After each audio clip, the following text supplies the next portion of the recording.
Oh, Everybody wants a pretty lady on the arm. It's right. all that matters. It's all that matters. Yeah.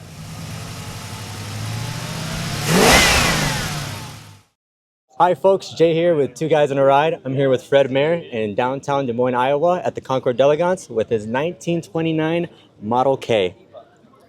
Tell me more about this. This is almost 100 years of history still on the road. Yeah, it is about 100 years old, but I've had this car for 56 years. So I'm like I was saying before, I think I doubt if there's another person that has a car here that's actually owned the car for 56 years. But so I got it when I was 16 years old in 1968. So you can do the math how old about how old I am now. But yeah, it was just. I was sitting with a guy in history class in high school, and we were talking old cars, and he said he had a neighbor that was that had a car sitting in the pasture. So I went over there, and I had been helping my brother work on his Model T. So that's how I kind of got interested in the old car hobby.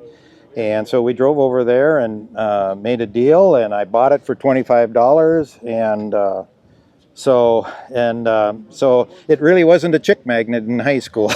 I'll tell you that. So I was kind of a nerd that way, but I enjoyed it, and I learned a lot about the mechanics and different things about it. So that's really pretty much the history on it. And I didn't really do anything with it or restore it until I started about in '05 and finished it in 2011. So. Well, right away, I noticed these wooden spokes. Just the craftsmanship. I mean, tell me more, please. Okay, sure. Well, the spokes that were on this car obviously were just shot, and in fact, they squeaked because there was room in between the spoke and the felloe, and the felloe is the outside rim of this wheel. Well, you've got the rim, and then you've got the felloe and the hub, and the hub is it's got bolts that are driven right through the spoke and into the brake drum, and there's a real small nut on the other side that holds that in, and they got pressed. I had there's a guy by the name of Bill Calamer in Pennsylvania. He's got Calamer wheel shop that did these, and they're made out of hickory, so it's a very, very, very strong wood. And the only thing that I really did is I used some marine spar varnish on the outside of them to make them look that way. It's a great look. It's a great touch. So the spoke actually has a peg that goes right into the felloe. So there's a peg on each spoke and a hole in each. There's holes all over on the felloe, and then it's got a peg that goes right into the felloe. So. Do you mind opening? Oh no, no problem. Thank you, please. Sure. I'm not sure what other companies had, but this Model A's had the gas tank just right up on top, and all they did was use the gravity feed to go into the carburetor, and it's an updraft carburetor. But what this company did, or what DeSoto did, is they had a vacuum line from the intake manifold go into this vacuum tank, and then it would suck up gas from the rear right here. This is the gas line, and then goes down into the carburetor by gravity feed. So you can see here on this company, DeSoto became a company in August of 28, and you can see the patent at 8/14/28. So this was actually made in the very first year that they made DeSotos, but wasn't released until the next year. Right. Yeah. Okay. So there are some states. So you may see a 1928 DeSoto listed, but actually it was made. It's in that first year. So, and depending upon the state, sometimes they would license them as a 1928 versus a 1929. But so, and this was called a Silver Dome. So, so that was the head that they used. Now you had just a flathead 6. Oh, okay. You had mentioned to me earlier that right here, this. Oh yeah, that's a Stromberg U1 carburetor, and to find one of those carburetors there, the car is about 100 years old, and that carburetor, this float chamber is it's all made out of pot metal, and it's a very fragile metal, especially after all these years. And so many times, if you find one of those, they're broke. They're very, very easily broken. So this one here, you know, it's still from the car, so I didn't have to look for another one. So I'm glad I didn't have to do that. Okay, so anyway, yeah, we could take you back here.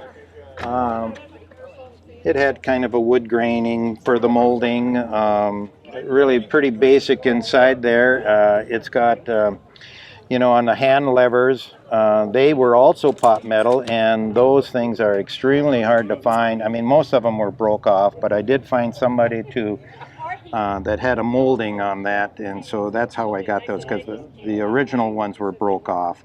And then on top of that is, or by the horn button and that surrounding that, it was made out of Bakelite, and Bakelite was before the plastics.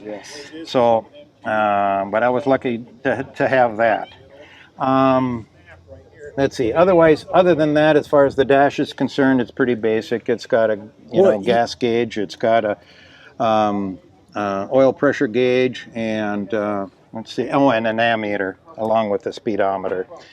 And the speedometer is kind of a disc with magnets, and so that's how it spins around, and that's how that works. Another thing that's a little unique is that this windshield goes straight up with that handle there. So that was the vent. I was just gonna ask. Yeah. So rather than tipping out, a lot of them just had the windshields tip out. This one just went straight up. Let's see. Well, we're talking about some of the, you know, I've had this car for so long, and there's a couple pictures there. That's me in the car in 1969, and a picture of the car in 1968, just a month after I bought it. And so, I mean, you can see there how rough it was, and I really didn't have it restored until we started, I think, in 2005, and it didn't get finished until 2011, and so we used it for my daughter's or our daughter's wedding. So it was our daughter's wedding car, and so that was the debut of the car after being restored. There's another picture of it over here. You can see how bad it really was. So, and then another thing that's kind of unique is I kept a diary of it, you know, and that's kind of a nerdy thing to do, but I did, you know, back then, and you can see there that I paid $25 for it, and I bought another couple tires, used tubes, and I don't know, something else listed on there for $1. Tell him you'll give him 30 right now. And my brother charged me for a new gasket. He charged me $1.50. So, well, I'd give you $30 right now, and you'd be making a profit. Right. Okay. Thanks. Yeah. And then another thing that is kind of interesting is that I did get a build sheet. A copy of the build sheet, and you can see here that it was made on June 6, 1929. The engine number matches, so it's matches the stamping on the engine. You can see the weather was fair. It got shipped to Spring Valley, Wisconsin. Just kind of a unique piece there to see that from so many years ago. And the VIN number, it was called the FETCO system, and that was supposed to help deter stealing cars. And so what they did there, so the VIN number is KS654S, and you can see it on the oval plaque that's in here. But so it's a Model K, and what Chrysler did then was he used letters from his name. And so he would put the S, and then this was the number 654, and then he also had an S. So there you could have had some that were, some of the very, very earliest ones made would have been KW with a number, and then something else from WP Chrysler. So. Okay, but the biggest question. Yeah. You were 16. Yeah. Why this car? Well, I'll tell you, because like I say, I was helping my brother Jerry restore a Model T, 1924 Model T. So I was helping him out, and then we just I just got interested in old cars, and this one happened to be. I was talking with this guy in history class, and he said, "I know of an old car sitting out in a pasture," and that's how I got involved with this car, and even with the DeSoto model. So I have a couple other DeSotos too as well. So Okay. yeah, and I kind of got involved with the DeSoto Club and things like that, all because it stemmed all from that from way back when. Yeah, from way back when. Yeah. Love the running boards out here on the side. I'm a huge fan of Oh yeah. the flow, the continuity here. Yeah. Right. Yeah, it's kind of and this particular rubber, to find that rubber that was originally on there, that's always you make connections when you get involved with a club, and I did get involved with the DeSoto Club, and then you meet people that have the same interest and know of things, and that's how I ended up with these running boards, because there was somebody in the club that was that had made those running boards and so was capable of making them. So I bought them from him. I didn't make those. He made them and I installed them. But yeah. But other than that, Favorite memories with the car? oh yeah. Like I say, I drove it around, and I say it was definitely not a chick magnet, but it was. I enjoyed driving it around, in some of the country roads, and I can tell you story after story on it, like about learning things, like in the distributor.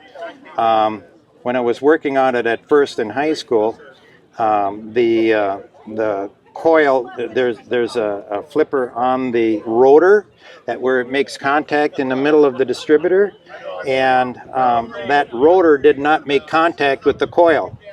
And so what I did is I took a little piece of wood, put it under that flipper so it would make contact with it, and then I put a rubber band around it to hold a piece of wood in it, and so it basically ran on a rubber band. Well, back then it probably would have run on a rubber band. So Right. Yeah, that's about it. But some of the other things, like I took, back then you just don't have any money, but I had a blowout on one of the tires, and so what I did is I drilled holes all the way along, put a boot in there, and put wires, sewed it up basically with wire to hold that, to hold the sidewall together, Yeah, and that's what I used for a tire. So that might have been the one that was in that $1 purchase. The Maypop? Yeah, the Maypop one. Yeah, yeah. And then we come That's up about front it. here. Let's see. These are called trip lights, and those were accessories, and they were used. A number of different companies would use those. So the cowl lights, those are standard. Those came standard, but these I just added on. So there's a lot of different cars that use these strip lights. DeSoto blue, correct? Yeah, DeSoto blue. Yep, DeSoto blue, Packard ivory for the pinstriping, and black otherwise. Yep. Any big plans with this? Any big plant? No, I told my wife I'd like to be buried in it. No, just And kidding. she said when? No, I plan on keeping it until I can't operate it anymore. No. So yeah, it's You just have my card. yeah. I do, yeah. But no, we've enjoyed it. I take it out for coffee in the morning. I'll have coffee with the guys in our town. It's just a couple miles away. It's drive it down, to that, and do that sort of thing. I mean, you can't take it out on the interstate or some of these other high speed roads. So, but no, I just enjoy it. Always have. And I will not sell it, like I say, until I can't drive it or fix it anymore. Wow. Yeah. Yep. So. No, thank you again. Yeah, you bet. Thank you again, Fred. Thank you Yeah, for you showing bet, us Jake. your Yeah, it was- 1929 DeSoto Model K. Yep. Thanks for watching.